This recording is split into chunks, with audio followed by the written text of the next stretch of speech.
vocational aron ilang magamit pagpanarbaho nga bubisita lang sa atong opisina sa provincial office dinhi sa Oroqueta or sa mga eskwelahan sa dinhi sa probinsya sa Misamis Occidental nga rehistrado sa TESDA.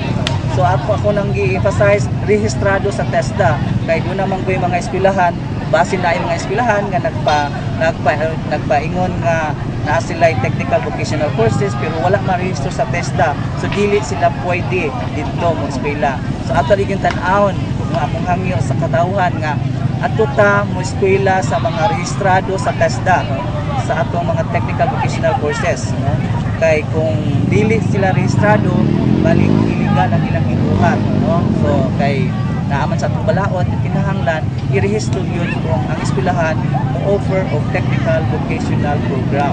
Sir, what are the requirements, sir? Ang requirement sa atong Pangulong Flores Scholarship is at least high school graduate, no? So kumingon at least high school graduate, so pwede ang naka-eskwela na college, pwede gani ang nag-graduate na sa college nga gusto mo shift sa iyang career into technical vocational occupations. So basta ang minimum lang requirement naka-graduate siya o high school. Kailan nasa, sir, para sa Independence Day na to? Okay, para sa atong celebration sa atong ika-111th anniversary sa atong Philippine Independence, kita nagpasalamat, no, sa atong mga heroes na nag-fight para sa atong freedom.